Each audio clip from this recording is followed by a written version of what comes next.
किया जा रहा है। सीमेंट का दाम 10 वर्ष पूर्व 300 रुपया प्रति बोरी थी, आज वर्तमान में 450 रुपया प्रति बोरी है। मोरंग का दाम 10 वर्ष पूर्व 30 रुपया प्रति घन फुट था, वर्तमान समय में 70 रुपया प्रति घन फुट है। मिट्टी का दाम 10 वर्ष पूर्व 40 रुपया प्रति घन फुट था, आज 70 रुपया है। सरिया का दाम 10 वर्ष पूर्व 3200 रुपये प्रति कुंटल था, वर्तमान समय में 6200 रुपया प्रति कुंटल है। इसी तरह से मानो राजगीर मिस्त्री की मजदूरी 10 वर्ष पहले 350 रुपये थी, आज 700 रुपये है। लेबर की मजदूरी 10 वर्ष पहले 200 रुपये थी, वर्तमान समय में 400 रुपये है। मानो इस बढ़े हुए दाम में किसी गरीब आदमी के लिए आवास बनाना बड़ा मुश्किल काम माने होता है। और इतना ही नहीं, मानो एक विसंगति और है, गरीबी रेखा के नीचे जीवन यापन करने वाले ग्रामीण क्षेत्र के परिवारों को दिए जाने वाले प्रधानमंत्री अथवा मुख्यमंत्री आवास में मिलने वाली धनराशि सामग्री मद में जो ग्रामीण क्षेत्र में होते हैं उनको 1,20,000 रुपये और मजदूरी मद में मानव 30,000 रुपये मिलता है। संपूर्ण धनराशि 1.5 लाख रुपये मिलती है। जबकि वहीं पर मानवर शहरी क्षेत्र के लिए धनराशि सामग्री मद में 2 लाख रुपये और मजदूरी मद में मानव 50,000 रुपये निर्धारित है।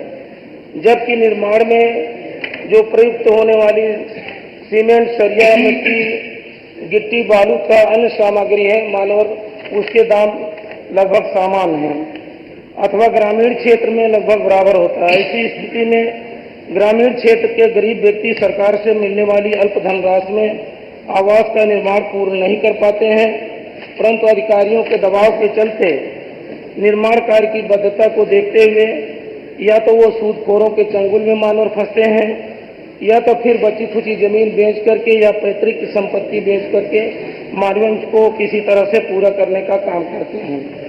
माननीय मुख्यमंत्री महोदय जी का कहना है कि शेड्यूल्ड ऑपरेट उत्तर प्रदेश लोक निर्माण विभाग इसका तय करता है।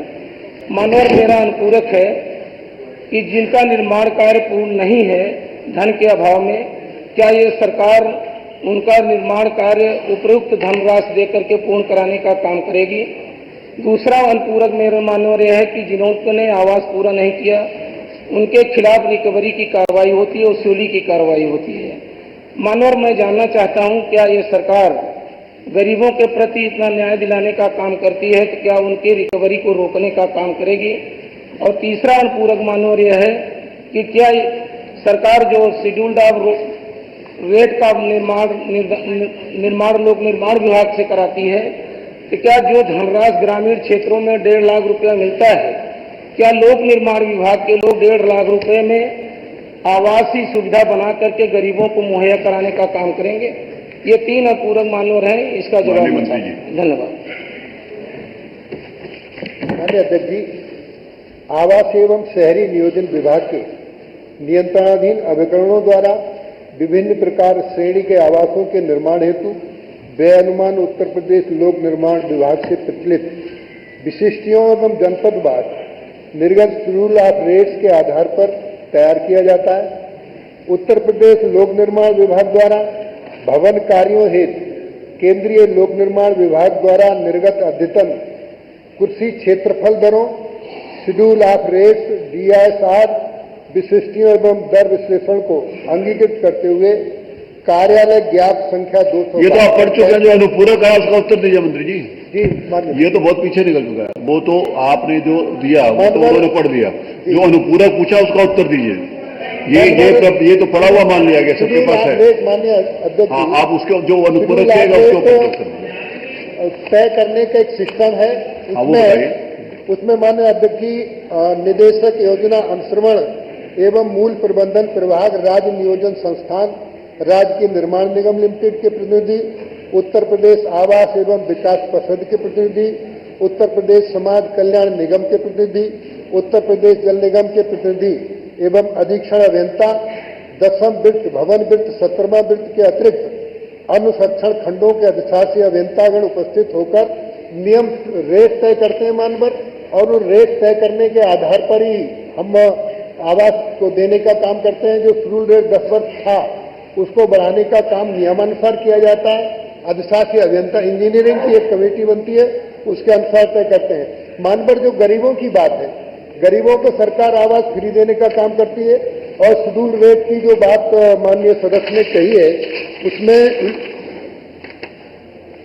30/2/2014 को कुर्सी क्षेत्रफल दर सूची के अनुसार लखनऊ में आवासीय भवन का मूल निर्माण 13,700 वर्ग फीट था और अब इसको बढ़ाकर 18,866 किया गया प्रति वर्ग मीटर। तो इस तरीके से मान पर मूल्य निर्धारण हर जिले में विभाग के अनुसार तय किए जाते हैं, अलग अलग तय होते हैं। तो इसमें जो गरीबों की बात आई है, सरकार गरीबों को आवास फ्री बना के देने का काम करती है। जो 10 साल पहले के रेट की बात माननीय सदस्य ने कही है, उन रेटों को निर्धारित करने के लिए जो कमी आती है, तो जो अपर क्लास के लोगों से जो पैसा ज्यादा वसूल किया जाता है, उन गरीबों को आवंटित कर दिया जाता है। ये आपके सवाल का ही उत्तर आया। नहीं, मेरे नहीं आया होता तो मैं मंत्री जी को कहता कि आपके सवाल का उत्तर नहीं है। आपने शेड्यूल ऑफ रेट की बात करी है, तो उन्होंने बताया कि हर जिले के हिसाब से लखनऊ में जो रेट है वो अलग होगा। किसी छोटे जिले में वो सामग्री का उन्होंने लखनऊ में बताया कि 13,000 से बढ़ा के 18,000 रुपये कर दिया। तो वो आपकी बात का पूरा जवाब मंत्री जी ने दिया। साथ में उन्होंने कहा कि गरीबों को अलग से मुफ्त मकान देते हैं और इनके लिए समय समय के ऊपर जो शेड्यूल ऑफ रेट की जो कमेटी बनाई है, जिसमें उन्होंने सबका नाम लिया है, सारे विभागों के अभियंताओं का, वो सब मिलाकर उसका रेट तय करते हैं। उत्तर आ गया। संख्या नथी खा पर संख्या 1 अन्य प्रधान। धन्यवाद अध्यक्ष जी। आपने मुझे एक महत्वपूर्ण विषय पर अनुपूरक पूछने का मौका दिया। इस बात से हम सभी वाकिफ हैं कि आज पूरे प्रदेश में बिजली ने प्रदेश के लोगों का सुकून और रातों की नींद छीन ली। गांव है और शहर, चाहे गांव हो चाहे शहर हो, 8 से 10 घंटा से ज्यादा बिजली की आपूर्ति नहीं मिल पा रही। फसलें सूख रही हैं, पेयजल का संकट उत्पन्न हो रहा है, जनता बीमार हो रही है। ये बिजली विभाग जब बिजली का बिल जमा करना होता है तो पूरे गांव में, शहर में भोंपू लगा कर खूब प्रचार करते हैं, बिजली एक मुफ्त समाधान योजना आ गई, ये आ गई, वो आ गई।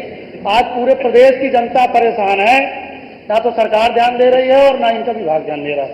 मानवर जो ट्रांसफार्मर है वो 15 दिन में तो बदले जाते हैं और जब बदल कर रखते नहीं है कि सवेरे तक में वो फिर फूक जाते हैं।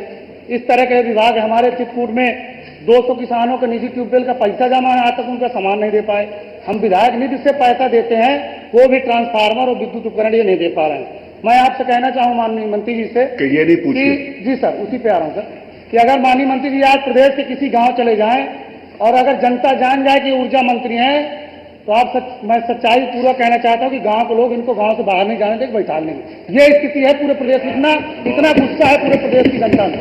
तो मेरा जो मानव अनुपूरक है, पहला, समाजवादी पार्टी की सरकार में किसानों को 66% की छूट मिलती थी, इस सरकार ने उसको बंद करने का काम किया। ये बोलोगे तो फिर उत्तर देंगे कि उस समय क्या था, फिर पूरा मानवर मेरा जो पहला अनुपूरक है, जो मेरे प्रश्न के उत्तर में माननीय मंत्री जी ने जवाब दिया है कि 19,503 गाँव में विद्युतीकरण के लिए सरकार ने बजट जारी किया। तो मैं माननीय मंत्री जी से निवेदन करूंगा कि वो सूची पटल पर रख दे, हमको उपलब्ध करा दे कि हमारे जनपद में किन किन गाँव में विद्युतीकरण होना है। और मेरा जो दूसरा है सर कि बुंदेलखंड में निजी ट्यूबवेल के किसानों को पहले 66% की छूट मिलती थी, उस छूट को देने पर आप विचार करेंगे कि नहीं करेंगे। मेरे यहाँ या पूरे प्रदेश में सर जो ट्रांसफार्मर सबसे महत्वपूर्ण, एक तो विद्युत कटौती है और दूसरा सर ट्रांसफार्मरों की गुणवत्ता। आता है ट्रांसफार्मर 10 दिन में आता है, फिर तुरंत रखेंगे तो खराब हो जाए। तो मेरा जो तीसरा है कि जो 10 घर के पूर्वे हैं उनको आप विद्युतीकरण से कार्य से जोड़ेंगे कि नहीं जोड़ेंगे, अगर जोड़ेंगे तो कब तक जोड़ेंगे, उसका विवरण देने का काम करें। और मेरे चित्रकूट में एक मारकुंडी, गुरेटनपुर, लमियारी में 3-4 जगहों विद्युत उपकेंद्रों की स्थापना क्या विचार करेंगे कि नहीं करेंगे। धन्यवाद। माननीय श्री प्रभु नारायण सिंह जी यादव।